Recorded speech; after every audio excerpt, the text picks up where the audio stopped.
Sampurasun. Bapak dan Ibu yang saya hormati, para penyair dari mulai presiden tanpa para menteri dan tanpa bayaran, saya tahu itu. Presiden gajinya jelas, koridor, pas pengawalan. Kalau presiden penyair, ya didengar mangga, nggak didengar berakuting. Saya ucapkan terima kasih dari Purwakarta. Saya kalau dengar nama-nama tersebut waktu SMP, pasti pada pelajaran bahasa Indonesia. Bahasa Indonesia itu ada sastra, pasti ada nama Sutarji, Kalsum Bahri, Jawawi Imron, dan berbagai nama lainnya. Saya waktu SD itu juara baca puisi. Waktu SD itu puisi itu berani ke depan aja sudah mending, karena waktu SD itu rata-rata suruh ngapalin satu judul puisi terus ke depan. Dari 45 murid itu paling yang hafal 5 dan gayanya sama itu. Diponegoro. Itu pasti begini gayanya, gitu aja terus sambil mata. Tapi dengan hafal itu juga luar biasa. Dan menurut saya itu pelajaran penting bagi kita. Waktu kecil suruh ngapalin sastra sampai sekarang. Cuman memang Indonesia itu negara yang mengalami keterpisahan antara karya sastra. Ini yang harus menjadi catatan penting. Yang keduanya, gedung ini mungkin kita hanya ini yang terakhir penggunaannya, karena bulan depan sudah dibongkar atapnya, dan ruangan ini nanti akan didesain menjadi museum diorama digital citra resmi yang bercerita tentang sejarah Sunda, sejarah citra resmi dan sejenisnya. Dan kami pada tahun ini memiliki 4 museum digital.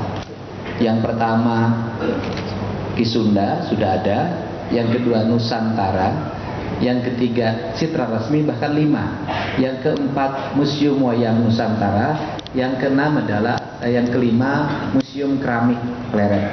Jadi semuanya nanti didigitalisasi sebagai bagian dari upaya mengingatkan manusia masyarakat pada masa lalu dan kemudian juga mengingatkan manusia akan masa depannya. Kemudian kita juga ingin meletakkan pembangunan, saya sampaikan, pembangunan Indonesia itu terpisah dari karya sastranya. Seolah-olah karya sastra itu ada hanya pada lingkup para penyair yang tidak ada kaitan dengan perjalanan ketatanegaraan dan kekuasaan. Dan itu cermin dari degradasi sebuah bangsa menuju bangsa yang tidak memiliki nilai-nilai estetika dalam kehidupan kenegaraannya, baik di tingkat pusat maupun sampai tingkat daerah. Postur birokrasi itu dirubah menjadi postur robot tanpa kreasi. Bahasa-bahasa birokrasi menjadi bahasa-bahasa yang menyengat dan tidak mengasihkan untuk dibaca. Bahkan menjadi bahasa-bahasa yang bodoh. Salah satu kebodohan birokrasi itu diantaranya sering membuat surat dengan kalimat dipermaklumkan dengan hormat. Artinya bahwa dia menganggap yang bahwa dirinya itu gila. Karena orang-orang yang dipermaklumkan itu hanya orang-orang gila. Nah, kalau kita melihat sejarah negara, di bangsa manapun, di negara manapun, seorang pemimpin itu rata-rata secara umum pemimpin besar itu adalah orang yang memiliki dimensi-dimensi estetika. Karena memiliki dimensi estetika, makanya pemimpin itu tidak boleh bergelar. Tapi pemimpin itu harus di atas seluruh gelar. Makanya pemimpin tuh nggak boleh nyantumin nama gelar itu. Saya sering negur ketika gelar dimasukkan. Itu mau haji, mau sarjana, mau doktor nggak boleh dimasukkan. Karena pemimpin itu sudah masuk pada wilayah sublimasi. Ketika sublimasi maka dia menjadi roh bagi seluruh dimensi pembangunannya. Karena dia menjadi roh bagi dimensi pembangunannya, maka dia merohi, mengisi seluruh dimensi pembangunan. Yang namanya roh itu sublimasi, yang namanya roh itu adalah estetika, yang namanya roh adalah kemahaindahan. Karena itulah seluruh karya peradaban itu pasti karya estetika dan karya sastra. Sastra menurut saya tidak mesti harus ditulis dalam bahasa, hari ini bahasa puisi. Tetapi sebuah produk arsitektur hanya dalam sudut kecil saja, bagi saya itu adalah karya sastra. Makanya kan ada puisi, mungkin Bapak yang buat ya, judulnya cuma titik, kan karya sastra. Penataan lingkungan itu sampai pada dimensi karya sastra. Seluruh produk-produk ketatanegaraan semestinya menjadi produk karya sastra. Sehingga kenapa kita menggandrungi pidato-pidato Bung Karno misalnya, karena pidato Bung Karno adalah pidato-pidato karya sastra. Beda dengan pidatonya Pak Harto. Pidato Pak Harto adalah karya administratur. Kalau administratur itu pesuruh.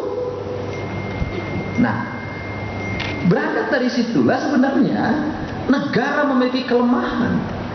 Kelemahannya adalah seluruh para pegawainya dididik dalam format-format pendidikan para pesuruh, bukan format pendidikan para pemimpin dan para maestro. Sehingga yang dilahirkan adalah kelompok birokrat yang dia hanya taat asas tapi minim karya estetika dalam kehidupan kesehariannya. Sehingga produk para birokrat jangankan untuk orang lain, untuk dirinya pun membuat dia tidak betah dalam ruangannya. Dia tidak nyaman di kursinya, dia tidak nyaman di ruangannya.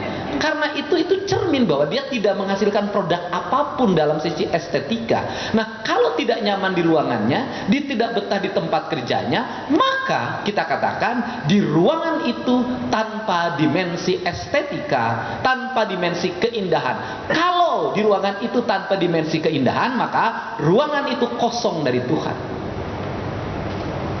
Nah, inilah sebenarnya sebuah orientasi pembangunan sebuah negara untuk melahirkan seluruh karya yang memiliki dimensi-dimensi sastra. Karena karyanya dimensi sastra, maka sastra itu saya tekankan ada yang ditulis dalam bahasa yang sebenarnya, ada yang digambar, ada yang hanya dalam bentuk huruf, ada yang tidak dibuat dalam bentuk apapun dalam ruang kosong, dan seluruhnya adalah sebuah karya sastra yang itu sangat mempengaruhi pembentukan peradaban sebuah komunitas manusia. Nah, sehingga kalau kita ngomong tentang pembangunan, kita berkaca pada Purwakarta sekian tahun yang lalu, sekian puluh tahun yang lalu, kan nyaris pembangunan tanpa karya sastra. Ketika ngomong kantor, ini kantor itu bentuknya apa? Ketika ngomong halaman, ini dimensinya apa? Ketika ngomong teks pidato, ini dalam dimensi apa? Ketika kita melihat seluruh ruang dalam sebuah produk pembangunan tidak memiliki dimensi-dimensi estetika, dan semuanya adalah ruang-ruang kosong yang tanpa makna, bukan ruang nol. Karena ruang nol itu jelas ada maknanya. Nah, akhirnya apa yang terjadi? Sesuatu yang kosong. Kalau sesuatu yang kosong itu tanpa penghuni. Kalau sesuatu yang kosong tanpa penghuni berarti tanpa peradaban. Kalau tanpa peradaban, maka dia mengalami perubahan dalam setiap waktu. Karena dia mengalami perubahan setiap waktu, maka terjadi bongkar muat. Karena terjadi bongkar muat, tidak akan pernah sampai tujuan. Kenapa? Karena dalam setiap bulan mengalami bongkar terus, seiring dengan perubahan yang terjadi di luar. Kita terus-terusan menyesuaikan. Sedangkan orang lain meminta kita berubah ketika dia ada tujuan yang lain, sedangkan kita mengikuti. Kalau seperti itu, maka negara sampai kapanpun tidak akan pernah sejajar dengan orang lain. Karena tidak mungkin menjadi manusia sejajar kalau kita menjadi manusia yang menjiplak dalam setiap saat dan mengikuti.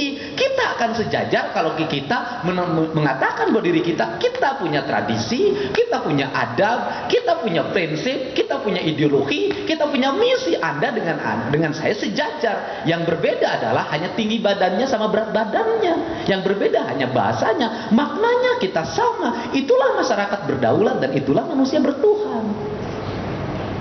Nah, dimensi inilah yang sebenarnya mempengaruhi pembentukan karakter manusia. Guru-guru itu semestinya menjadi para pengajar sastra. Bagi saya matematika itu sastra. Bagi saya fisika itu sastra, bagi saya biologi itu sastra, bagi saya